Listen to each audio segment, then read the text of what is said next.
I didn't say, why do you do that? I say, you okay today? Hi, David. Do you have very challenging students last time? Of course. I have one particular one. What you want to know?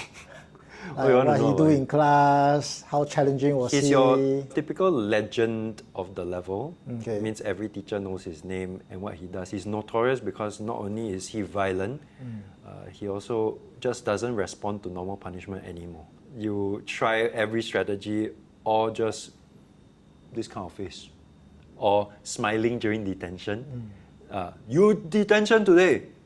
Okay lor. How many hours, teacher?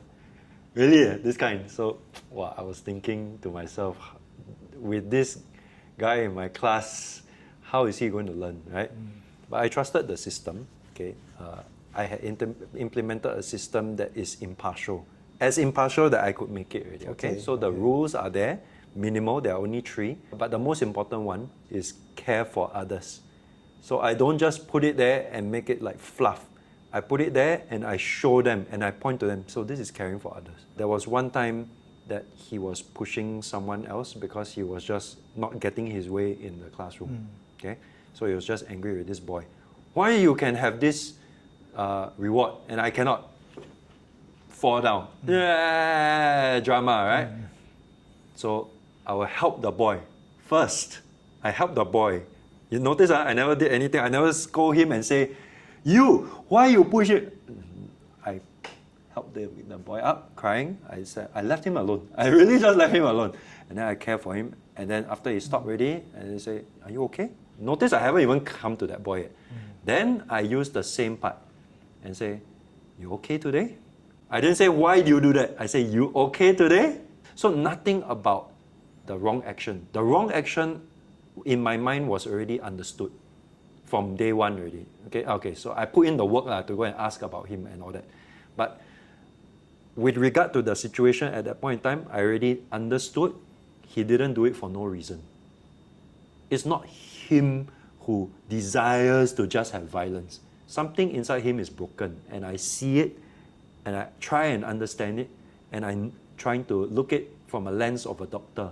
I'm trying to help you feel better. So I ask him, "Are you okay?"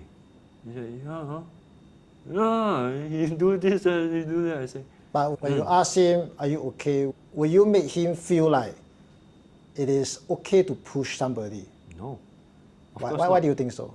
No, I don't say that it's not okay to push people. I imply that it is not okay. Yeah. So, but that will come last. So I'll address his needs first because it needs to be reciprocal, right? I need to show that I care for you first before you even bother listening to me. That's true, right? I can tell you, then all the kid will think is, okay, all you know, teacher, is to talk about yourself and your rules. How about me, right? So I flip it around. I talk about him first. Now that I've talked about you, your needs, okay, whatever you need, I give you. Maybe today is this, maybe today is that. The key thing is always the concept of address his needs, then tell him, there are better ways to do this. Did I hit you to get an apology? No, right? I just show you. That's the better way, right? And that's how you get friends. Yeah, I always use the friends part to try and encourage them because nobody hates friends down there, right? Everybody wants friends. And they'll just be silent. And when they are silent, don't push it already. Just stop. Just stop. Really just stop. Don't say, "Now go say sorry to him," or whatever. I'll just end the conversation there. And then when he's ready to say sorry, he will say sorry. And that's the amazing thing. It will come up by itself. It may not look nice the first round, but with time, it will be better. Yeah, I just don't try and push it long because people, we got pride, right? Kids also got pride, right? Maybe he has some issues, so when he decided to push the friend, right? Yeah. I think it was very impulsive. Yes, it was not exactly. in his mind. Exactly. He did not realize he was pushing his friend until he pushed his friend. And when he pushed his friend already, then he realized he was in the wrong. So usually when students did something wrong already, like we all did something wrong before. It's always when we did something wrong, then we realize we did something wrong. When the teacher came, that's when we start to realize he's going to scold me already. But instead of scolding him, you ask him, are you okay? So he straight away feel like, okay, this teacher care for me. That's when you build that connection, and that's when I'm ready to listen to you. Yeah.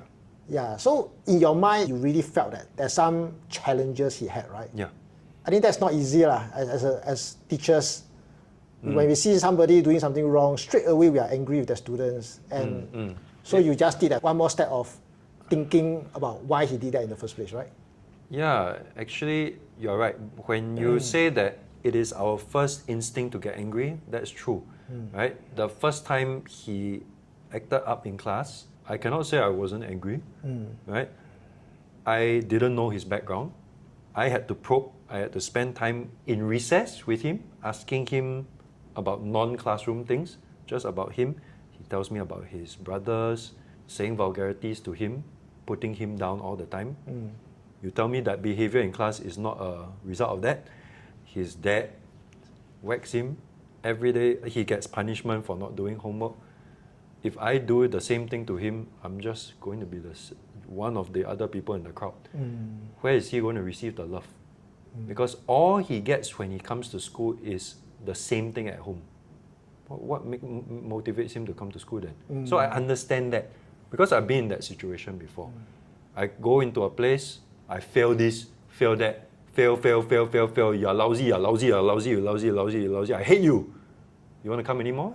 You want to learn anymore? Don't want already. The motivation is zero. Once motivation is zero, you have lost the kid. And you need to find very closely the little successes that he has given, he has shown. I think one analogy I can think of is like we are in Singapore and then all of us speak Singlish, right? So if an English teacher came and tell me, hey, can you stop speaking Singlish?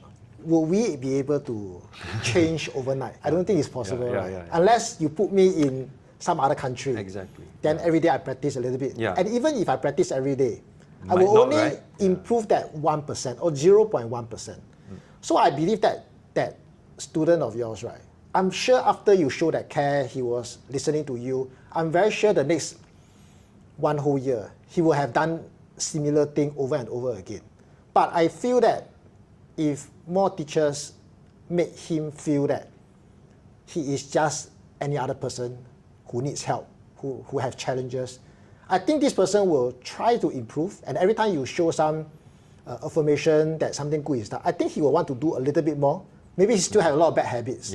But as long as he continue to improve that 1%, That's enough. Yeah, I think he will have that mindset that, okay, give me another 10 more years. I'm going to become a good person. Exactly. The part where you plant a seed inside that I am wanted by someone at least, there is some self-worth inside myself.